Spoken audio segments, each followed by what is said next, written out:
Entonces, el mes pasado los patrocinadores votaron por dos barcos para ser registrados como guías de 5 minutos, es decir, lograron hacer un empate de puntuación.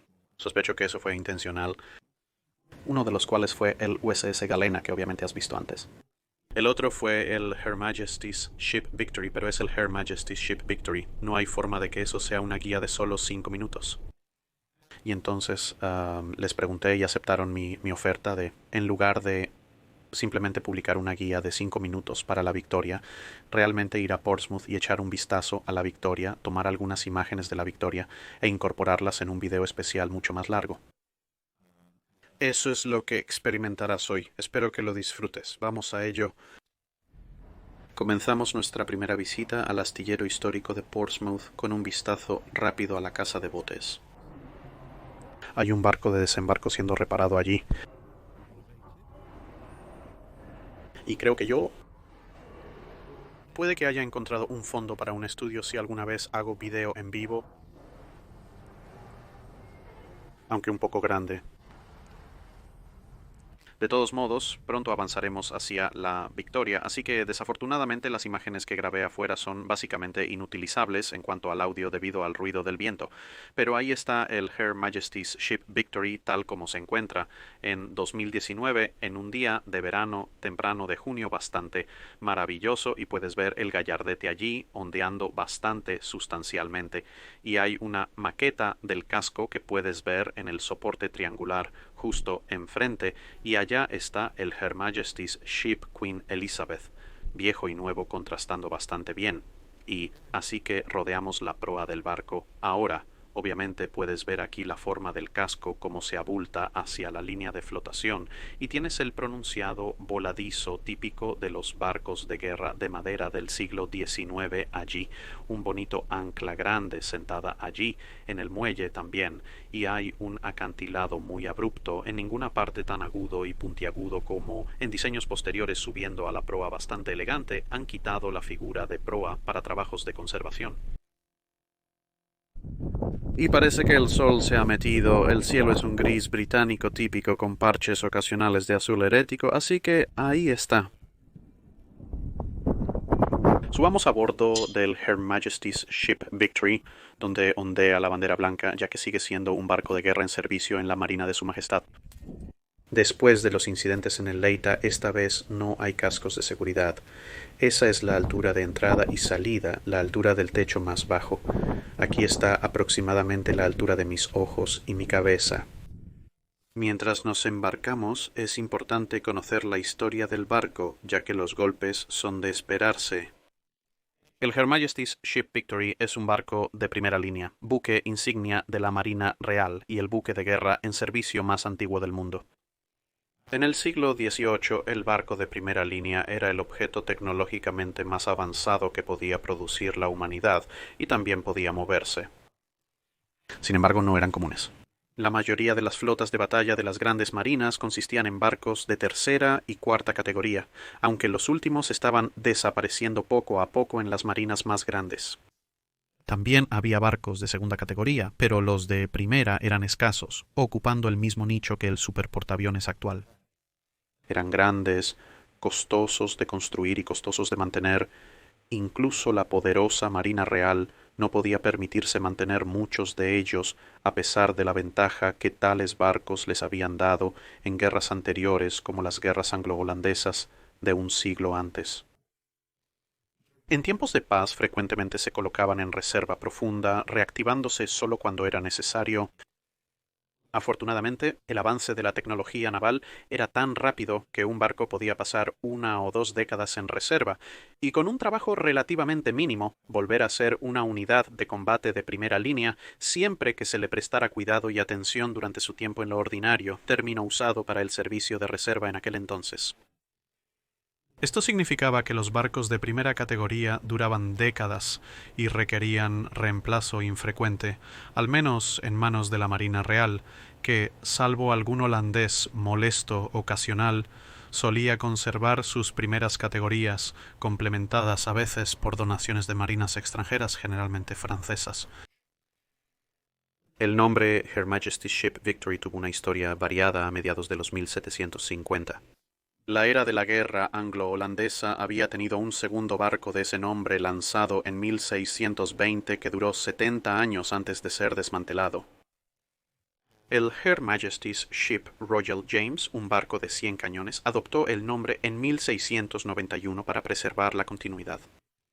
El barco en sí duró desde su construcción un total de 46 años antes de ser accidentalmente quemado en 1721, el destino de un número preocupantemente grande de grandes barcos capitales a lo largo de los siglos en la era de la vela.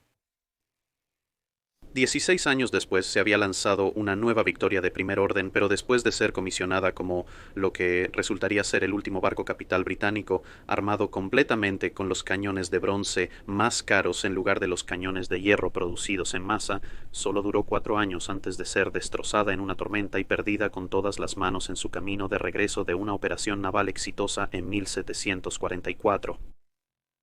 Ahora, 14 años después de ese desastre, William Pitt el Viejo, entonces primer ministro, hizo un pedido para la construcción de 12 barcos, incluyendo un solo barco de primer orden.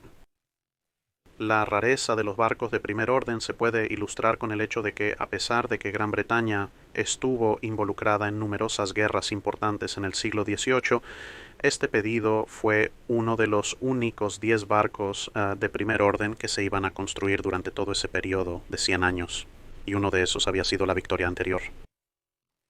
Al igual que muchos barcos de su tiempo, el diseño del Her Majesty's Ship Victory debía ser iterativo, con los primeros borradores basados en el Her Majesty's Ship Royal George, otro navío de línea recientemente votado. La tarea de convertir esto en un diseño detallado para el nuevo barco fue providencialmente dada al maestro arquitecto naval Sir Thomas Slade, quien también era inspector de la Marina. Como un barco de primer orden, debía llevar al menos 100 cañones y se construiría en el astillero de Chatham. La quilla fue colocada el 23 de julio de 1759 y su nombre, Victoria, fue elegido en octubre de 1760. Es posible, aunque no del todo confirmado, que el nombre se eligió tanto para conmemorar 1759, el llamado Annus Mirabilis, o Año de los Milagros, en la Guerra de los 7 Años, como para continuar la línea de barcos llamados Victoria en la Marina Real, ya que había un poco de descontento por reutilizar el nombre después de un desastre tan grande como había sido el barco anterior. También hay una razón más prosaica. De poco más de media docena de nombres que la Marina había propuesto que eran adecuados para una de las principales unidades de combate de la Marina Real, resultó que ya habían hecho barcos con todos los nombres, excepto uno, y Victoria era el único que no requeriría traer otro barco y renombrarlo también.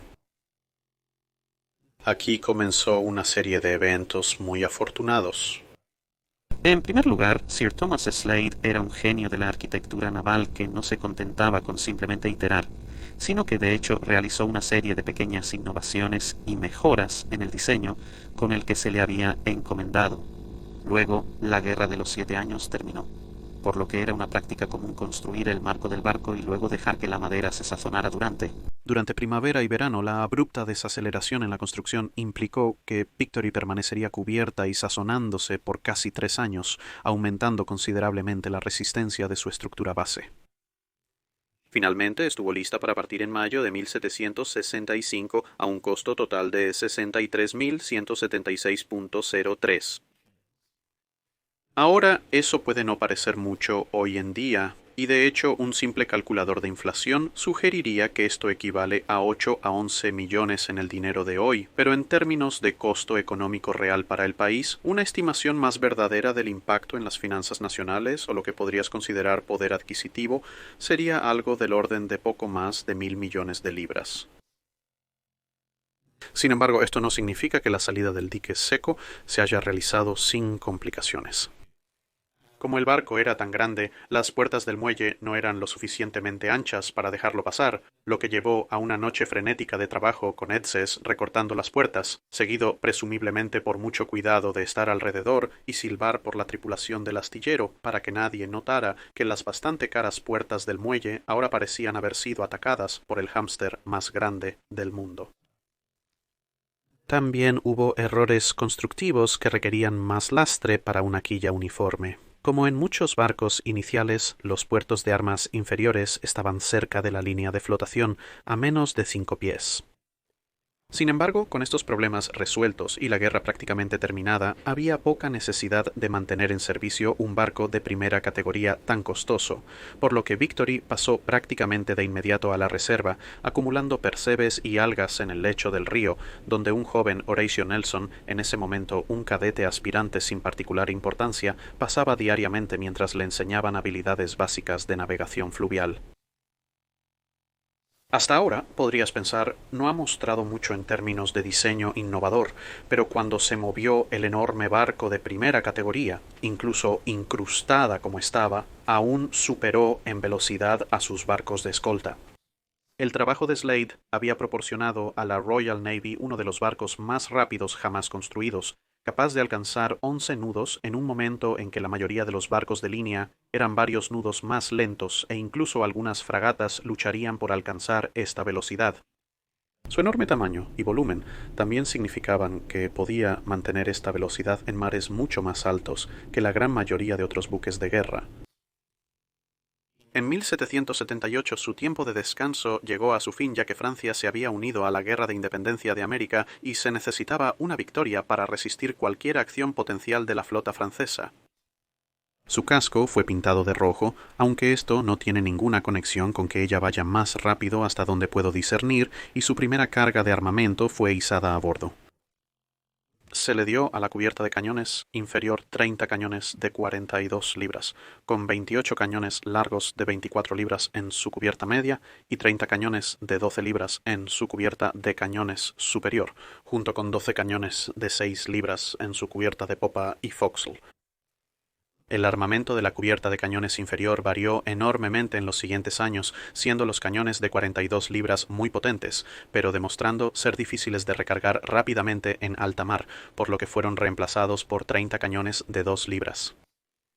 Luego se ordenó volver a los cañones de 42 libras, pero ahora no podían encontrar suficientes de las armas más pesadas, por lo que volvieron por tercera vez a un conjunto de cambios de cañones a los de 32 libras, que luego darían al barco la mayor parte del armamento que utilizaría posteriormente a lo largo de su carrera. Analicemos ese armamento ahora. Aquí estamos, iniciando a bordo del barco en la cubierta de cañones del medio. Aquí tienes los largos cañones de 24 libras y puedes ver aquí los soportes de cañones estándar de la Marina Real. 4 ruedas, mucha cuerda porque no quieres que una de estas cosas se dispare por el medio del barco en combate. Así que estas armas habrían constituido el armamento principal de algunos de los barcos de línea más pequeños, algunos de los terceros más pequeños y las fragatas más grandes en general, por lo que barcos como el United States Ship Constitution, este es el tipo de armamento pesado principal para ellos. Pero en un barco capital como el Her Majesty's Ship Victory, un barco de primera línea, esto es lo que podrías llamar en periodos posteriores prácticamente la batería secundaria. Tienes algunas de las bolas de cañón allí abajo. Peso de 24 libras. Me pregunto si puedes levantarlas.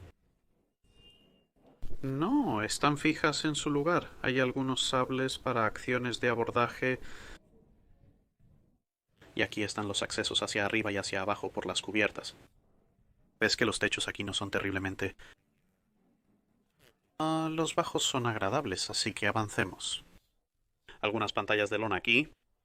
Y aquí está algo del equipo de artillería, así que tienes tu vara de embutir para embutir la bola de cañón, y el estopín, tienes tu tornillo de gusano, esto es para sacar pedazos de estopín que podrían estar atascados en el cañón. Después de dispararlo y una gran esponja aquí para apisonar y esponjar muchos de los pedazos ardientes de estopín y cualquier pólvora sin gastar.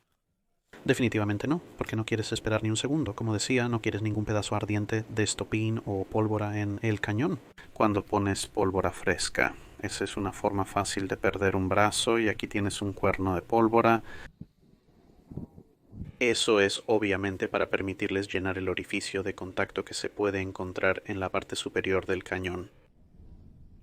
Tenemos una vista desde el punto de vista del artillero. La tapa está algo cerrada, lo que no es muy útil. Veremos si hay otro cañón con un puerto de arma abierto. Podemos observar lo gruesas que deben ser las cuerdas para detener el retroceso. Los cañones deben montarse de manera segura en el barco, ya que tienen que ser detenidos en un espacio de tiempo muy corto debido al poco espacio detrás de ellos para el retroceso. Y subiendo a la cubierta superior hay un tambor o subamos todo el camino. Falta la cubierta superior de armas. Subimos a la cubierta principal donde estaba el volante. Veamos qué más podemos encontrar. Así que aquí en la cubierta principal tenemos un pequeño arsenal de armas a ambos lados. Solo 6 de ellas allí. Complementando el poder de fuego del barco, obviamente estas van a ser armas de menor peso. Y allí en la parte superior, desafortunadamente, no se nos permite. Gracias a este pequeño pedazo de cuerda que respetaremos. Ahí se encuentra la munición de uso inmediato, menos vulnerable a explosiones que tipos posteriores. Y a medida que nos acercamos aquí está el timón, y aquí es donde Nelson cayó en batalla, hace unos 214 años más o menos.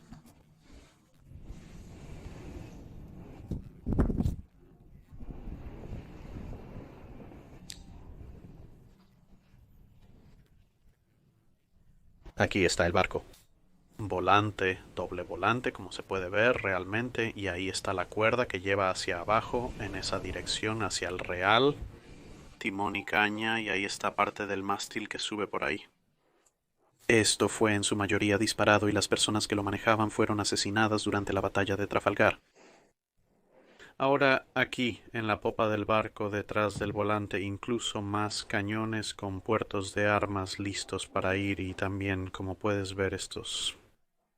Las ventanas también podrían abrirse a modo de puertos de armas, así que aunque esto hubiera sido los cuartos de los oficiales durante los viajes normales, tenías que vivir con este tipo de cosas a tu lado, y cuando era hora de batalla, bueno, mejor esperar que esta ranura no esté aquí porque esto es básicamente un peligro de astillas y metralla. Este lote habría bajado y estos se habrían desplegado según contra quién lucharas. Si estás luchando en una acción de flanco como Trafalgar, habría pasado por esas portillas de cañón. Y si estabas en medio de una persecución por la popa, o te estaban persiguiendo, o necesitas disparar a alguien detrás de ti, puedes configurarlos para disparar por aquí. Y ahí están las pequeñas ventanas y la versión moderna de la Victoria allí afuera. Es un buen efecto ahí, ¿no es así? Así es como dormirás a bordo del barco, bueno, al menos si eres un oficial. Los hombres tienen hamacas, tú obtienes esta bonita cunita colgante. No querrás una cama a menos que te guste caerte por todos lados. Ahí está tu pequeño mueble plegable, pero puedes ver que...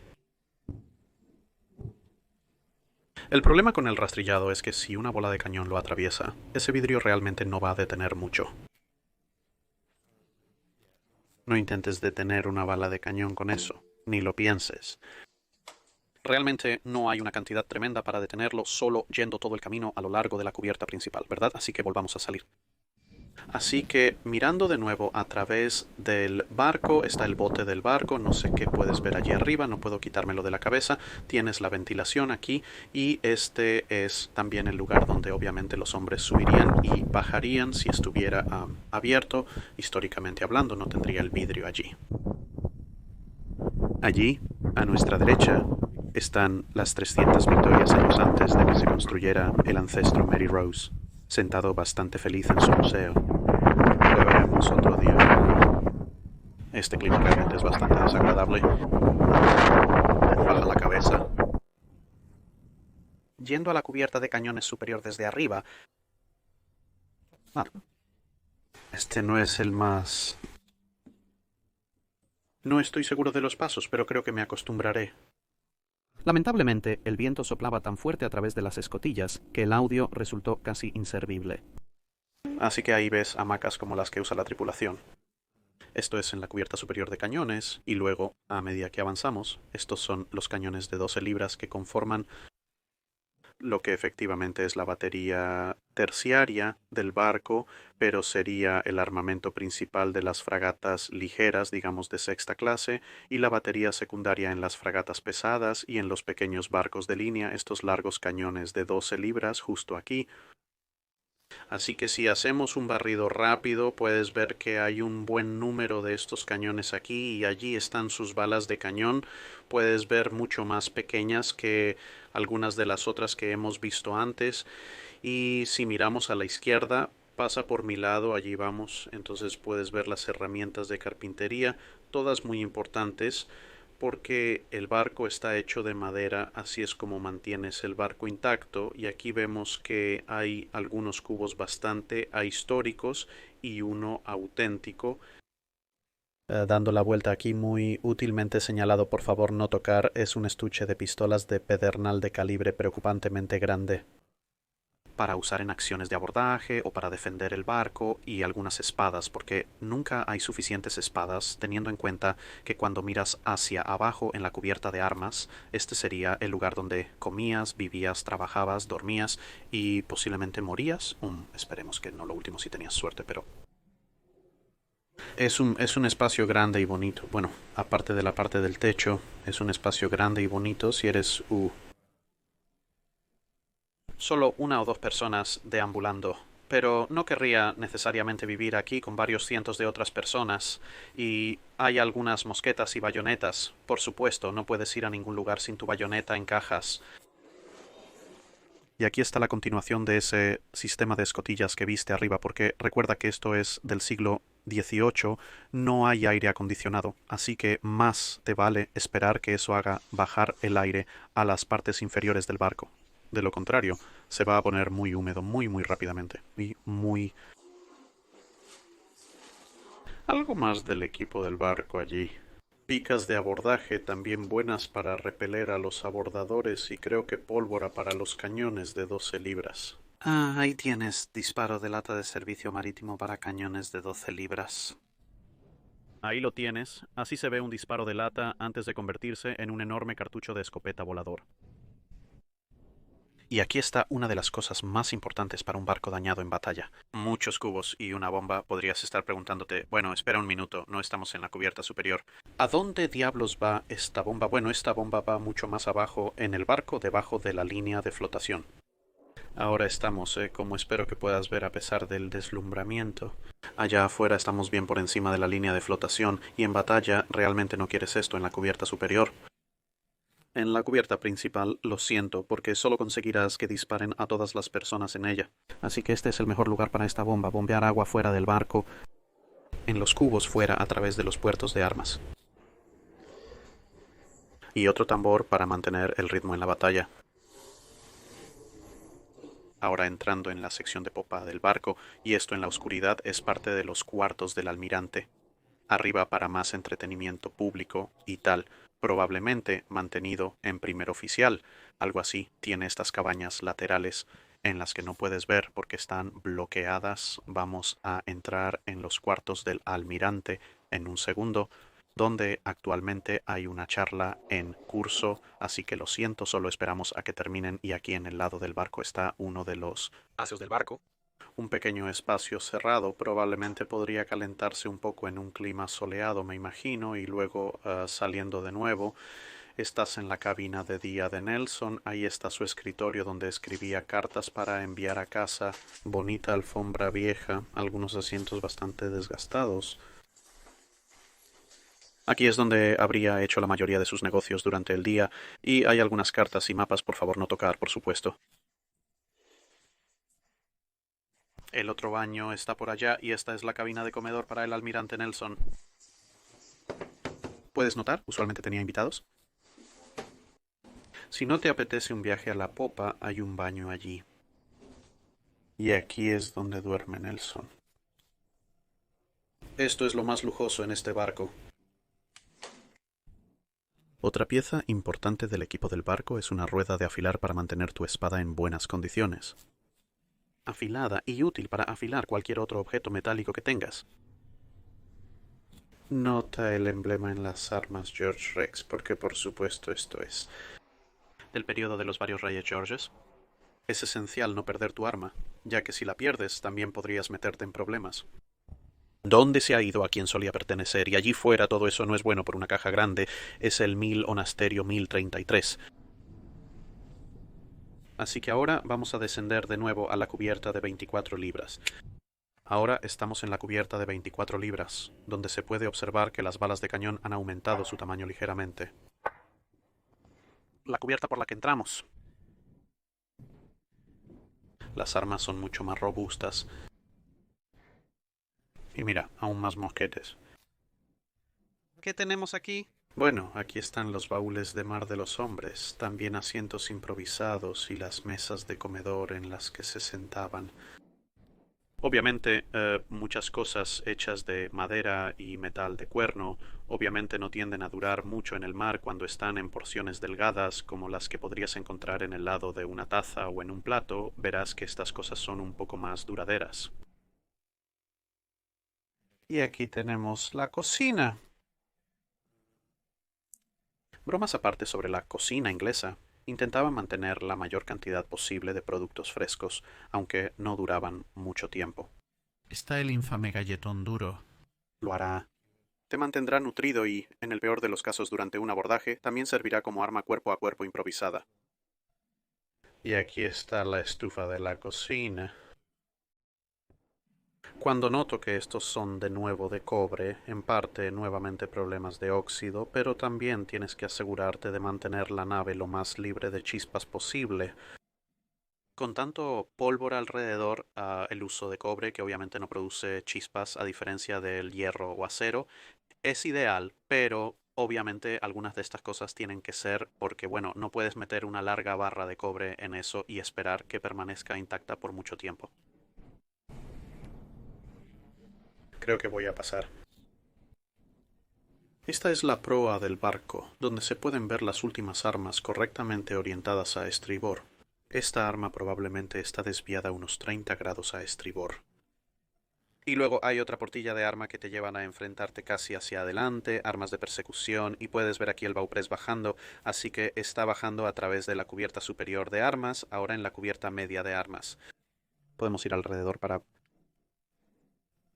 enfrentar la cubierta de armas del lado de babor y bajando por el lado de babor nuevamente puedes ver la estufa de la galera. Bastante complejo este pedazo de maquinaria, pero luego considerando cuántas personas estaba alimentando en esta cubierta y posiblemente otras, dependiendo de dónde estaban los demás en acción, no es exactamente sorprendente. La chimenea está para eso. Así que ahora vamos a proceder hacia abajo en la cubierta de los cañones inferiores y aquí es donde las cosas se ponen realmente interesantes y las bolas de cañón han aumentado de tamaño nuevamente. Es bastante oscuro aquí abajo, aunque nuevamente no tan grande como los de 64 libras. O los de 68 libras, los carronades de todos modos, aquí están las hamacas. Aquí es donde actualmente se encuentran las hamacas, el alojamiento típico para el marinero promedio. Y aquí abajo puedes ver con hamacas colgadas a través de esa y alimentos al lado. Estas son el extremo comercial de la Victoria. Estos son los cañones largos de 32 libras. Estas son las cosas que pueden atravesar el casco de cualquier barco conocido a finales del siglo XVIII y principios del XIX.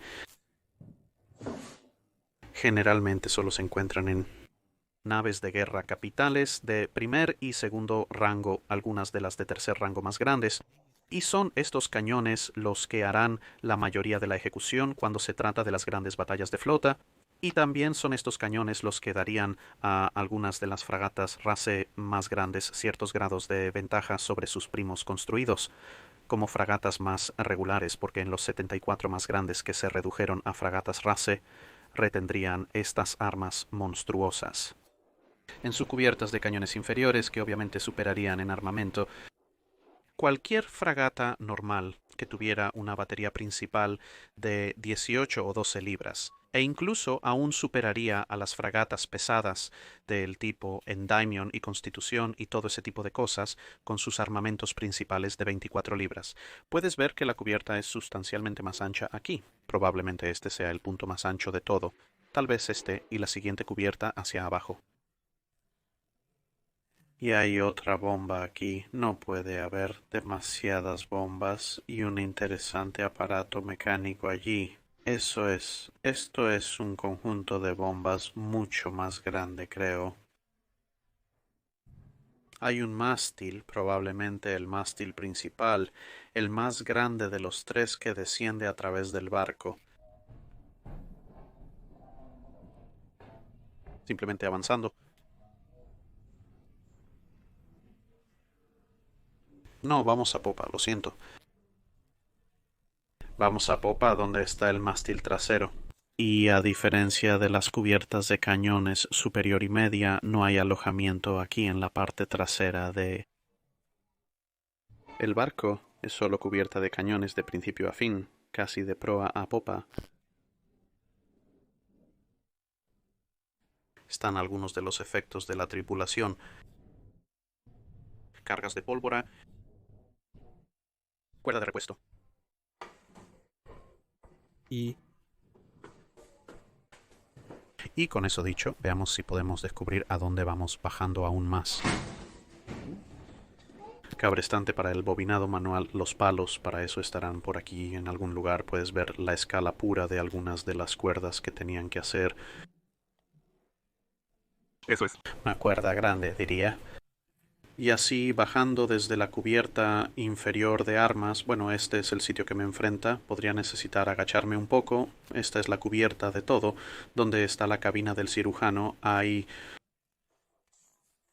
varios dispositivos médicos, etcétera, y alojamientos. Esto está debajo de la línea de agua por razones obvias. No quieres terminar teniendo que luchar en una batalla y luego tener tu propia sección médica volada mientras estás recibiendo un tratamiento, así que todas las bajas son llevadas debajo de la cubierta. Así que Nelson fue llevado a través de todas las cubiertas de armas a este nivel. Esto obviamente no es parte de la sección de la cubierta médica.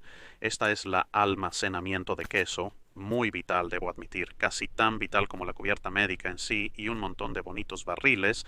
Nelson habría estado atrapado en uno de estos lleno de alcohol para su viaje a casa. Ahí están los cuartos de popa y por supuesto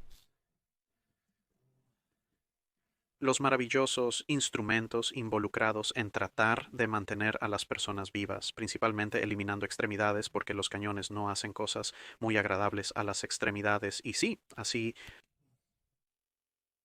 Y aquí, justo delante de la cabina del cirujano en el lado de babor del barco, aquí es el lugar donde Nelson respiró por última vez al final de la batalla de Trafalgar. En ese momento esto habría estado lleno de hombres heridos gritando. Bastante oscuro. No exactamente el lugar más agradable para morir, pero relativamente tranquilo a pesar de todo, aparte de obviamente los hombres mismos. Un lugar bastante sombrío para ser honesto, y aquí tenemos parte de la revista principal del barco, completamente revestida de cobre, de nuevo para prevenir chispas. Veremos. Más de eso más tarde. Está completamente oscuro aquí abajo porque obviamente no hay ojos de buey debajo de la línea de flotación. Puedes ver algo de la estructura, la enorme estructura de madera del barco y las correas de hierro que ayudaron a mantenerlo todo unido, porque sí, la madera de otra manera hace cosas así. Pero estas son maderas enormemente gruesas diseñadas para soportar el peso del barco. ¡Ay! 2 células cerebrales menos. Y un nido de cableado bastante impresionante allí abajo, eso es aún más grande. Cada uno de los vientos en ese gran cable allí es tan grande como todo el cable que puse en mi mano antes.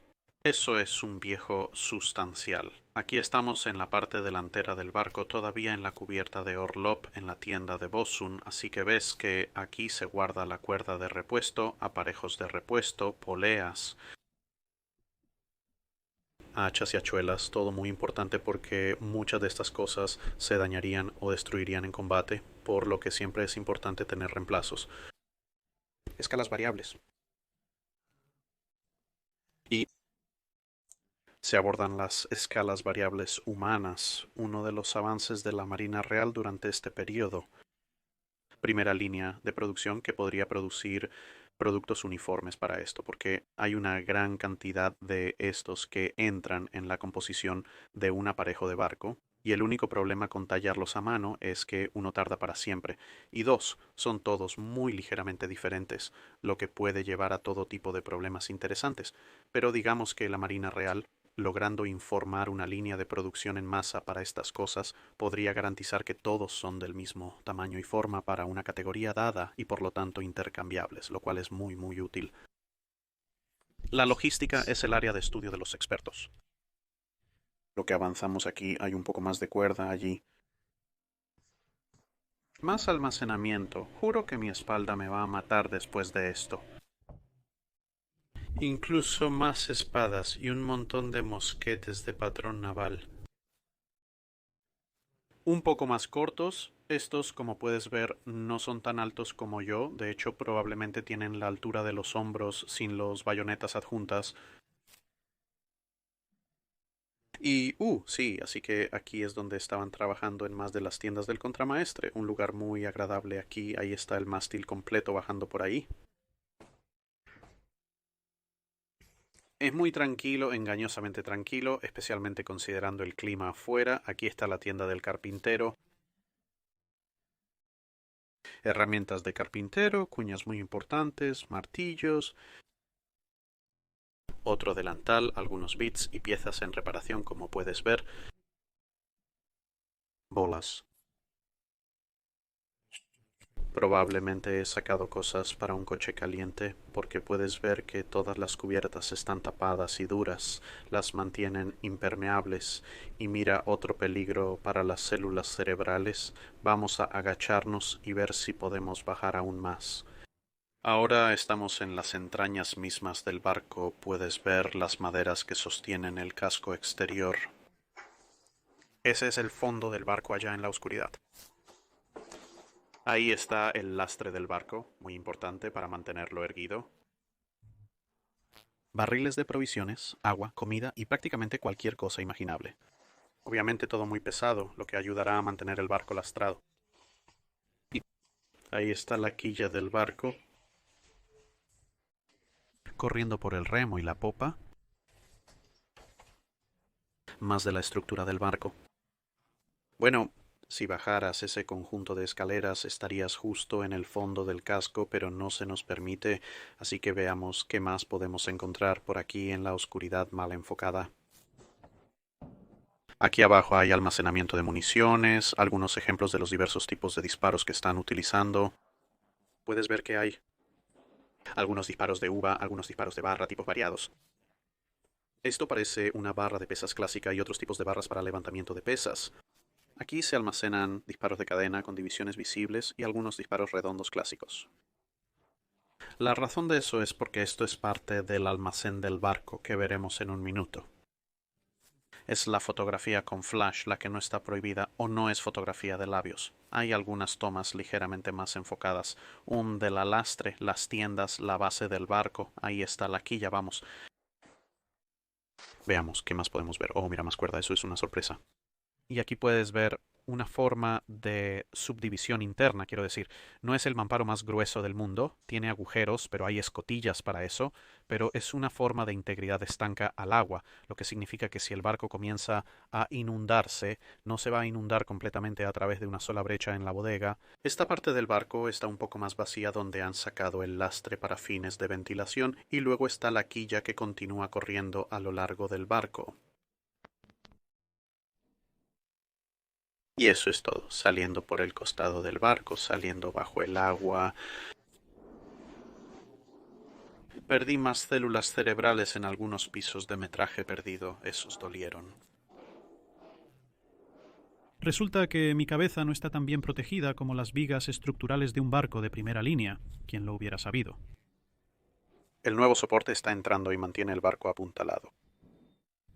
Este es un agujero de ventilación transformado en acceso a la tienda de regalos.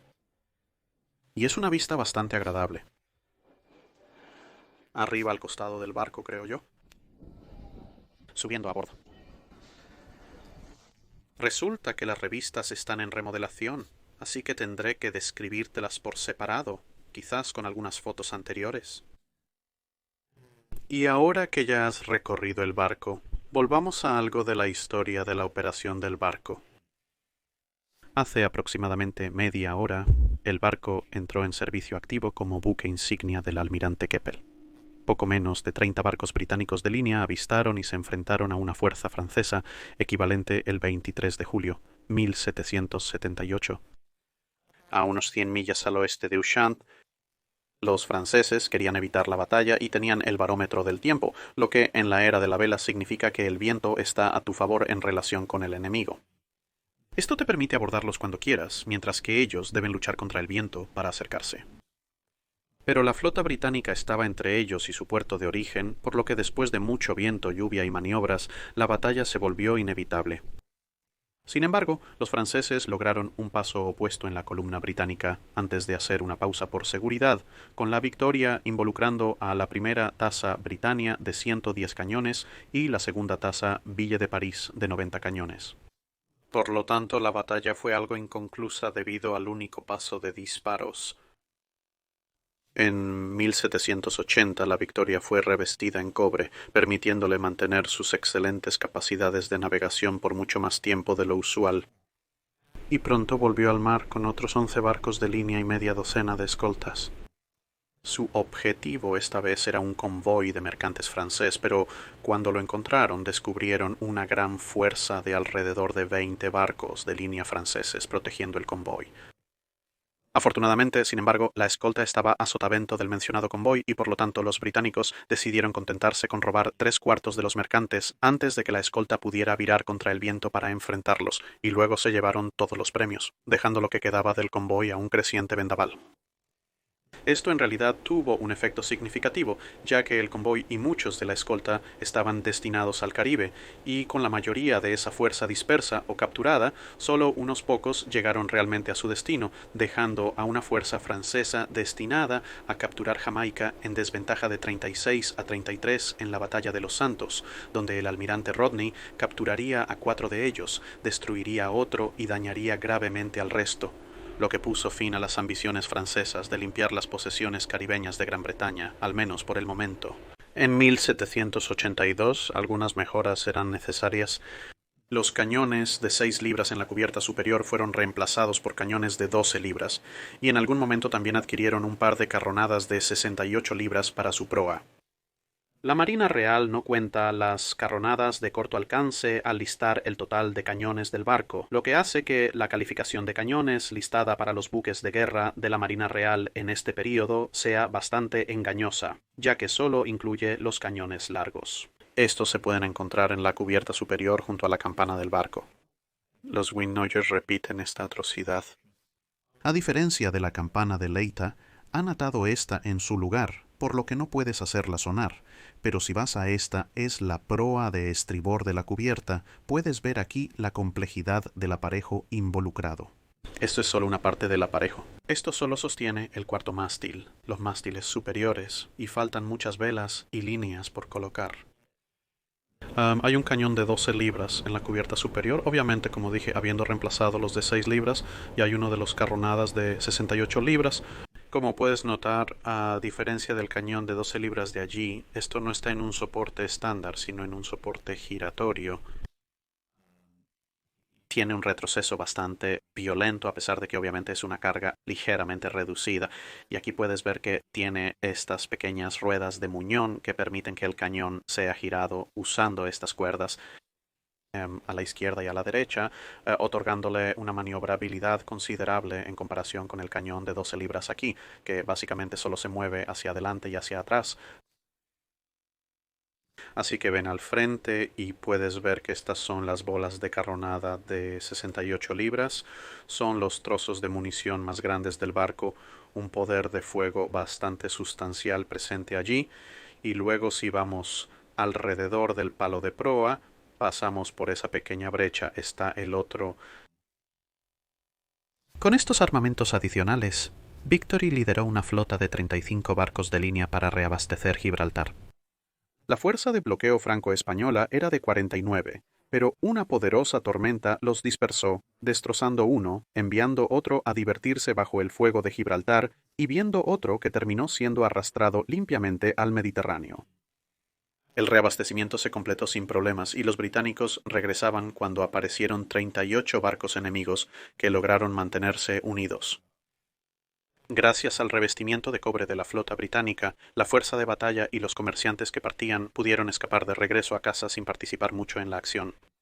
Esto se debió a que la protección del convoy de reabastecimiento de mercaderes se consideró la prioridad sobre luchar contra los españoles.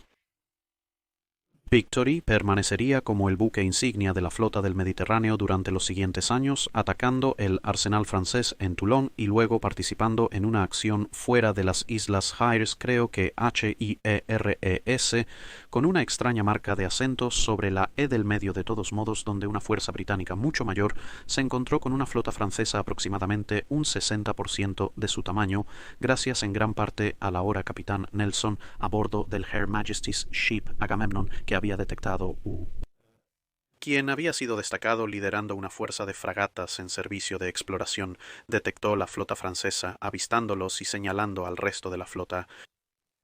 Aunque la batalla sería terminada prematuramente por el almirante Hotham a bordo del Her Majesty's Ship Britannia, señalando a sus barcos para retroceder, después de preocuparse de que se habían dispersado demasiado en la persecución. Para cuando se dio la orden, el Her Majesty's Ship Victory había logrado adelantarse al resto de la flota en compañía de los barcos de 74 cañones Her Majesty's Ship Culloden y Her Majesty's Ship Cumberland, y estaba felizmente comprometido en disparar a la retaguardia de la línea francesa. Pasarían otros 2 años hasta que, en 1797, la victoria estaría bajo la bandera del almirante Sir John Jervis. En 1796, debido a contratiempos, los británicos se retiraron del Mediterráneo. Jervis colocó sus 10 barcos frente al Cabo de San Vicente para evitar que los españoles interfirieran con el capitán Nelson, quien estaba a cargo de la evacuación de Elba. Tras la evacuación, Nelson navegó en el Her Majesty's Ship Minerva hacia Gibraltar, donde le informaron que la flota española había pasado por allí días antes. Se apresuró a informar a Jervis, mientras la flota española, desfavorecida por los dioses del clima, intentaba regresar a Cádiz tras ser desviada por fuertes vendavales. Gracias al anochecer y la espesa niebla, el Her Majesty's Ship Minerva se deslizó a través de la flota enemiga sin ser detectado, y se unió a Jervis el 13 de febrero. Con la llegada de refuerzos, Jervis ahora contaba con 15 barcos de línea. Sin embargo, gracias a la niebla protectora, todo lo que Nelson pudo decir fue que había una flota española, no cuán grande era. Con los barcos británicos en 2 columnas, la formación se abalanzó sobre los españoles, con el capitán Calder informando a Jervis a medida que más y más velas aparecían en el horizonte. ¿Hay 8 velas de línea, Sir John? Muy bien, señor. Hay 20 velas de línea, Sir John. Muy bien, señor. Hay 25 velas de línea, Sir John. Muy bien, señor. Hay 27 velas de línea, Sir John. Sin embargo, Jervis no era un almirante Hotham y respondió concisamente lo siguiente. Suficiente, señor, no más de eso. La suerte está echada, y si hay 50 velas, pasaré directamente a través de ellas. Esto animó a un oficial canadiense cercano a responder bien, eso es correcto, señor John, y por Dios, les daremos una buena paliza. La flota española fue sorprendida en 2 grupos y no podía creerlo, ya que una flota de la mitad de su tamaño se abalanzaba sobre ellos con todas las ventas extendidas, completamente despreocupada, o al menos dando una buena impresión de ello. Jervis ordenó formar una línea de batalla por delante y por detrás de la victoria según sea más conveniente. Con esto solo se izarían 2 señales más. Enfrentar al enemigo seguido 15 minutos después por el almirante tiene la intención de pasar a través de las líneas enemigas. Utilizando la superior velocidad de su barco y el impresionante poder de fuego, Jervis condujo a la Victoria y al resto de la flota entre las 2 fuerzas españolas con la teoría de que, ya que esto permitía a sus barcos disparar a ambos lados a la vez, lógicamente, por supuesto, esto duplicaba su poder de fuego y por lo tanto igualaría las probabilidades. Los barcos españoles intentaron cortar la línea británica mientras pasaban, pero la Victoria barrió 2 bandas completas, en el principio Asturias de 112 cañones, que estaba liderando el esfuerzo con un efecto tan devastador que, para citar a Jervis, cuadró sus velas, salió completamente de la batalla y no regresó. Luego ordenó a su flota que girara para enfrentarse a la fuerza española más grande para que los 2 elementos de la flota enemiga se reunieran. Sin embargo, surgió confusión porque un comandante divisional no obedeció de inmediato. Sin embargo, Nelson, quien se había reincorporado a su asignación real a bordo del Her Majesty's Ship Captain, vio la intención de las órdenes de Jervis y ordenó a su barco que girara inmediatamente a estribor y se dirigiera al alboroto. Jervis quería precisamente esto, y pronto otros barcos británicos en la retaguardia lo siguieron. Mientras Nelson estaba capturando casi en solitario dos barcos españoles de primera línea, el Salvador del Mundo de 112 cañones estaba siendo enfrentado por los pequeños barcos de tercera línea Diadem y Excellent. Cuando los oficiales del Salvador del Mundo vieron a Victory acercándose en una posición de rastrillado, con un brillo en el ojo de Jervis y una risa maníaca en los labios de los artilleros de Carinad, el barco español decidió que era tan buen momento como cualquier otro para dar por terminado el día y se rindió inmediatamente. El barco de guerra más grande del mundo en ese momento, el Mahogany Santísima Trinidad de 4 cubiertas, también arrió brevemente sus colores antes de ser amenazado por otros barcos españoles y ayudado a escapar por fragatas. En resumen, los británicos se alejarían de esta victoria con 4 nuevas adiciones a su flota. Tras su gran éxito, Victory volvió a casa después de varios años y se descubrió que tenía debilidades significativas en sus maderas de popa y por lo tanto fue declarada no apta para el servicio activo. En su lugar se convirtió en un barco hospital. Sin embargo, el destino intervendría nuevamente y en 1799 el segundo barco de la tasa Her Majesty's Ship Impregnable encalló y quedó atascado. Ahora, al encontrarse con la falta de una unidad principal de línea de batalla, la almirantía decidió en su lugar reparar la Victory, y así durante los próximos 3 años, a un costo de 70.933 libras, 0 chelines y 0 peniques, un poco más de lo que originalmente costó construir por completo, se llevó a cabo la gran reparación. Se le agregaron nuevos puertos de armas, llevando su calificación oficial de 100 a 104 armas. El color del casco se cambió de rojo al negro y amarillo, que permanece hasta el día de hoy, y los depósitos se revistieron con cobre por primera vez. En mayo de 1803, el barco restaurado estaba listo para partir. Recibió al ahora vicealmirante Nelson y se dirigió al mar para encontrarse con el almirante Cornwallis. A mitad de camino, Nelson se trasladaría a la fragata Her Majesty's Ship Amphion para encontrar mejor al resto de la flota que debía liderar, con Victory contentándose con perseguir y capturar una fragata francesa, la Ambuscade de 32 cañones, que había sido un barco británico, luego capturado por los franceses, y ahora de nuevo en manos británicas, con Victory utilizando su notable velocidad de nuevo para perseguir a un barco enemigo desprevenido. El próximo año y un poco más fue algo así como una búsqueda infructuosa con la flota combinada franco-española, que se pensaba que primero se dirigía a Egipto y luego resultó haberse dirigido al Caribe en un esfuerzo por desviar a la principal flota británica para que Napoleón pudiera lanzar una invasión a través del canal, que desafortunadamente no se llamó la Lion de Mer. Sin embargo, al regresar a Europa, la flota franco-española se había encontrado con otra flota británica bajo el mando de Sir Robert Calder, y aunque la batalla de Cabo Finisterre fue indecisa en parte debido a la niebla y en parte a que Calder no estaba tan dispuesto a enfrentarse a las probabilidades como lo había estado Jervis, sirvió para desviar a la flota enemiga de su curso de tal manera que eventualmente terminarían en Cádiz en lugar de en la costa del canal, con un reconocimiento especial en esa batalla a Her Majesty's Ship Malta por enfrentarse a 5 barcos capitales enemigos a la vez y obligar a 2 de ellos a rendirse. La Victory, después de una breve desviación a Inglaterra, se uniría y fortalecería las fuerzas británicas frente a Cádiz con un total de 27 barcos de línea para enfrentarse a 33 buques franceses y españoles. La subsiguiente batalla de Trafalgar tendrá su propio video detallado en algún momento en el futuro, por lo que no entraremos en extremo detalle aquí, pero la Victory demostró una vez más su velocidad, liderando una de las 2 columnas británicas al corazón de la formación enemiga y recibiendo fuego de media docena de barcos capitales enemigos, incluyendo a la Santísima Trinidad en el camino. Un hombre emprendedor a bordo decidió que un pequeño barril de 500 balas de mosquete era una excelente adición al pesado disparo de la carronada de 68 libras cuando se hizo el llamado para doble y luego triple disparo. Y así, Portando la escopeta más grande del mundo y mostrando las famosas señales, Inglaterra espera que cada hombre cumpla con su deber. Seguido de enfrentar al enemigo más de cerca, la Victory rompió la línea entre el buque insignia francés, el Busenta de tercera categoría de 80 cañones y el Redoutable de tercera categoría de 74 cañones. A una distancia tan cercana que las llamas de los cañones chamuscaban las ventanas del buque insignia francés antes de la onda de choque y las balas de cañón, los cañones de babor de la Victory desataron un devastador costado rodante, rastrillando el buque desde la popa.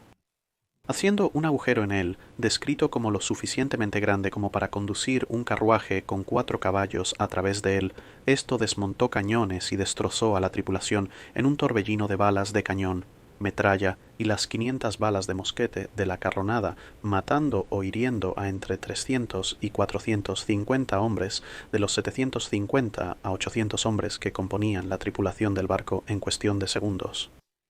Los números exactos de bajas y total de la tripulación dependen de qué informe creas. De un solo golpe, el buque insignia francés quedó fuera de acción y posteriormente fue utilizado como práctica de tiro por los barcos británicos. Luego, Victory se alineó junto a Redoutable, cuyo capitán había entrenado de manera emprendedora a su tripulación en el tiro al blanco y la acción cercana en ausencia de algo mejor que hacer mientras estaba atrapado en Cádiz, y por lo tanto pasaría la mayor parte del resto de la batalla alternando entre disparar al barco francés y apagar los incendios que sus cañones habían iniciado para evitar que se propagaran de nuevo a Victory. Con los franceses concentrados en despejar la cubierta principal de Victory con fuego de armas pequeñas, Nelson fue herido de muerte por un tirador de Redoutable y llevado abajo. El barco francés finalmente abandonó la lucha cuando el Her Majesty's Ship Temeraire pasó y arrasó con la mayoría de la partida de abordaje francesa que se estaba reuniendo en la cubierta. Habiendo efectivamente resistido una buena parte de la flota enemiga en el camino, y habiendo estado expuesto a más fuego de los barcos enemigos mientras estaba bloqueado con Redoutable, Victory estaba gravemente dañado y no podía moverse bajo su propia vela, ya que eran más bien una interesante colección de agujeros unidos con un poco de lona que cualquier otra cosa. Por lo tanto, el Her Majesty's Ship Neptune la remolcaría hasta Gibraltar para reparaciones antes de llevar el cuerpo preservado de Nelson de vuelta a Inglaterra para un funeral de estado. Después de este golpe, el barco de 40 años se consideró demasiado viejo y dañado para ser reparado a un estado de primera categoría. Se eliminaron 2 cañones de 32 libras de la cubierta inferior y los cañones de 24 libras de la cubierta media fueron reemplazados por cañones de 18 libras. El barco fue trasladado a la clasificación de segunda categoría. Para 1810 servía como barco de tropas y en 1812 era un depósito flotante y barco prisión.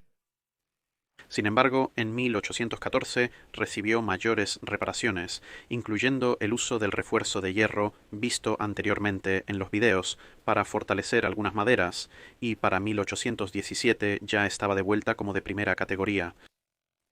Pero 5 años después, en 1822, el surgimiento de nuevos barcos de primera categoría, la clase Caledonia, basados irónicamente en el excelente diseño del Victory, la relegó a ser un barco de guardia y buque insignia para el almirante del puerto en Portsmouth. Para 1831, con una escasez de maderas para grandes barcos, la Marina quería desmantelar el barco y reutilizar sus bien sazonados marcos en otros buques. Debido a un gran clamor público, se descartó este plan y se dejó la nave amarrada y abierta para visitas civiles. Se le permitió deteriorarse aún más sin reparación hasta que en los 1880 el futuro duque de Somerset notó que probablemente nunca voló el Gallardete un barco más podrido. Literalmente podría atravesar sus costados con mi bastón en muchos lugares. En 1887 sufrió una fuga y necesitó un enorme esfuerzo de emergencia para evitar que se hundiera en su amarre. Esto motivó a la almirantía a comenzar a reservar dinero para el mantenimiento y desde 1889 hasta 1904 la Victoria también se utilizó como una escuela naval de telegrafía. La escuela fue trasladada después del acorazado Her Majesty's Ship Neptune, un sucesor del barco que había remolcado a la Victoria de vuelta a Gibraltar después de Trafalgar, rompiendo su línea de remolque en su camino a Portsmouth y embistiendo a la Victoria. Esto obviamente causó un agujero bastante grande y se necesitaron más esfuerzos para mantener el barco a flote. Llena de ideas brillantes, la almirantía propuso nuevamente que fuera desguazada, pero con el centenario de Trafalgar acercándose y la intervención personal de Eduardo VII, quien era rey en ese momento, esto fue afortunadamente descartado una vez más. Pero con los crecientes costos de la carrera armamentista naval que precedió a la Primera Guerra Mundial, poco más se hizo hasta que para 1921 el barco estaba en un estado muy pobre nuevamente. Esto llevó a otra intervención pública con la campaña Salvar la Victoria, que resultó en que el barco fuera trasladado al número 2 Muelle en Portsmouth, el dique seco más antiguo del mundo aún en uso entonces. Después de mucha especulación sobre su ubicación final, el hecho de que probablemente el casco no sobreviviría al ser movido significó que se tomó la decisión de mantenerla en dique seco de forma permanente. Los trabajos de restauración en los años 20 devolvieron al barco a una resistencia estructural aceptable, aunque los trabajos menores continuarían hasta la Segunda Guerra Mundial, cuando la Luftwaffe la bombardeó sin mucho éxito. El barco demostró ser más resistente que el nuevo poder aéreo y se pudo reparar el daño. Durante las décadas siguientes, se eliminaron y reemplazaron la madera podrida y las adiciones del siglo XIX con tablones nuevos, y un programa gradual de restauración a su condición de Trafalgar. En 1990, un Driken FL de 4 años bajó de un tren en el puerto de Portsmouth con su abuela y fue llevado a través de las puertas del astillero histórico en un hermoso día de verano para ver el primer barco de guerra real que había visto en persona. La vista de un primer rango completamente equipado que se cierne en la luz del sol despertó un amor por la historia naval que en gran parte es por lo que estás escuchando este canal hoy. El trabajo de restauración a su estado original finalmente se completó a tiempo para las celebraciones del bicentenario de Trafalgar y la revisión de la flota correspondiente en el año 2005. En 2012, el cuidado del barco fue entregado al Museo Nacional de la Marina Real, permitiendo tomar fotografías a bordo, previamente prohibido, aunque sigue siendo un buque de guerra comisionado de la Marina Real. Más recientemente, los mástiles superiores y el aparejo fueron retirados para permitir una remodelación más extensa, ya que su larga estancia en el dique seco ha significado que el casco y las cubiertas han comenzado a ceder debido al estrés impuesto por los 22 grandes soportes en los que ha estado durante las últimas décadas. Estos ahora están siendo reemplazados por muchos más, 134 soportes, que viste anteriormente en el video, que distribuirán la carga mucho mejor y permitirán que el barco sea restaurado a un estado técnicamente apto para navegar. Con eso, concluimos nuestro recorrido por el Her Majesty's Ship Victory. Quizás un día en unos años volveremos y su anillo maestro estará en todo su esplendor y las partes que han sido cerradas para renovación no estarán cerradas. Pero ahí lo tienen, y los devolveré a la narración grabada. Eso es todo para este video. Gracias por ver. Deja tu comentario o sugerencia para revisar un barco abajo. Recuerda comentar en la publicación fijada para preguntas de DocSeco